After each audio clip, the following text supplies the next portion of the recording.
Hi, my name is Thomas Mai. And I'm here to talk about the mixing of box office in Australia. This is KKP 601, assessment item number one, all presentation for the DCI candidate KK59 in 2017.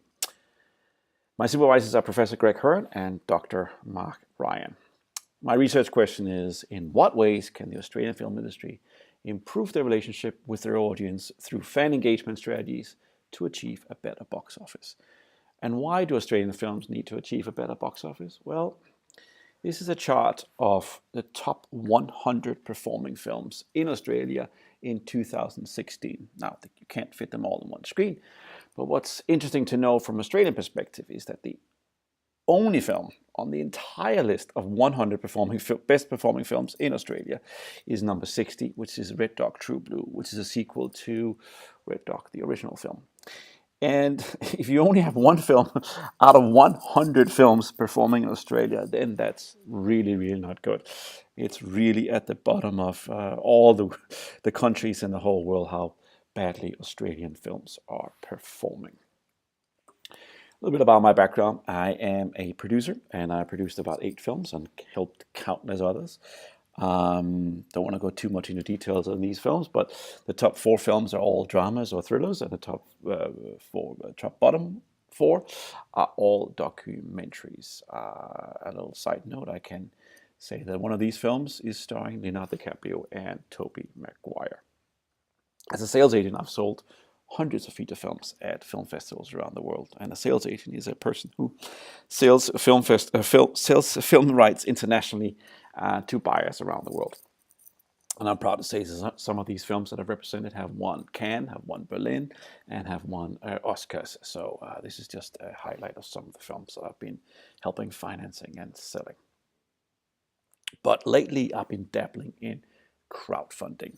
And this is an overview of 22 crowdfunding campaigns that I have done.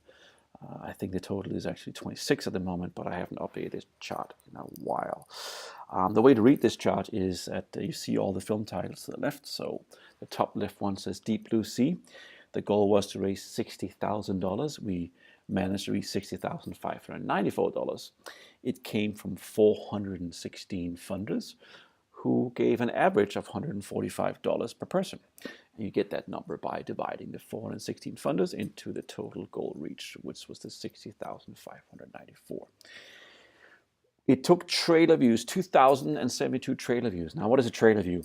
So when you run a crowdfunding campaign, you have a crowdfunding video trailer that sort of shows why people should give money. And this is what we are counting. So it took 2,072 trailer views to get the 60,594, and that means we made $29.24 each time somebody pressed play on our YouTube video online. That's a pretty good income. To the right, you can see all the different crowdfunding platforms that we used. So Possible, Indiegogo, and Kickstarter. It's worth to know that the total of reached at the bottom is, in this case, $897,000. But as I said, I've done 3-4 more crowdfunding campaigns, so I think I'm closer to $1 million. Allow me to talk about the context of the film industry income. On the left here, we have the filmmakers. The filmmakers represents the idea, the story, the universe, the script. But in order to get financing, they have to go to distributors. The distributors represent the money. And in order for the film to get out into the world, the distributors make a deal with the theaters. The theater owners are usually independent, sometimes part of a distribution chain, but normally they are independent. And they in turn go and make a deal with the audience. This is the film industry in a nutshell, very, very simplified. When the filmmakers write their scripts, their idea, their story, their universe, they have 100% control of it. The moment they sign a deal with the distributor, they have less control because the distributor, in order to pay money up front for a film to get it financed, will go in and take over the rights. They will control the IP, the intellectual property. When the film gets into the theaters, the filmmaker has even less control. They have no say in where it will open, when it will play, what days, and when the film will be out in the world. And finally, when the film gets in front of the audience, the filmmakers have little to absolutely no control of the audience. The audience represents the money, because at the end of the day, this is a film industry and we need to make money. Whatever the money represents, they pay that to the theaters. The theaters take their cut.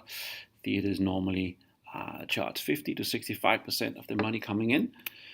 Whatever money is left is get paid to the distributors, and at the end of the day, if there's any money left, the filmmaker might see some money. This is the way it's been the last 100 years or so in the film industry. But what I'm interested in and where I think it can be absolutely crucial is to go in and work with fan engagement strategies that connect the filmmakers directly with the audience. And by doing that, by bypassing the distributors and the theaters and representing the audience instead of just the film, filmmakers can retain that control and can retain the access to the money. So instead of being paid out of the last dollar, they get paid out of the first dollar. And my work is going to be on the fan engagement strategies through social media, through community building, through crowdfunding, all these elements that goes into connecting a filmmaker with an audience and vice versa.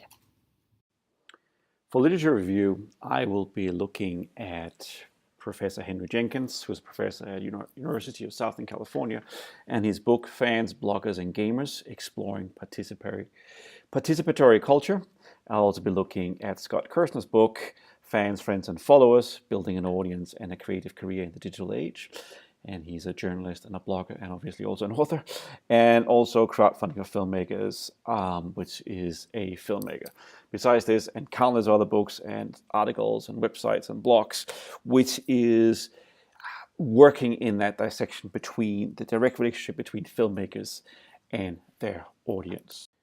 For method, I would be using an action-based approach. This means that I will go and find a film that needs $1 million in finance. And surprisingly, there are a lot of films that are missing financing. Through contact at Screen Australia and through the press, I will do an open casting calls for filmmakers to submit their ideas. And based upon the criteria, I will choose the correct project that I think have the best chance of making the $1 million in crowdfunding, but also the best team who's most open to be part of this project. The idea is to coach and guide the filmmakers every week.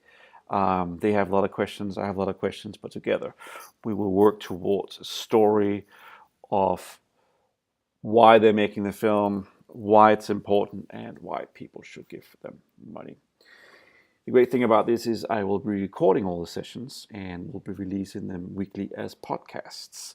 And the idea is to use the podcast to start fishing for a wider audience. So through this whole process of understanding the film, understanding how to make the crowdfunding trailer, setting up the page, and working out all the social media strategies, we will be talking about this as we go along, and we will be releasing episodes as we are going along.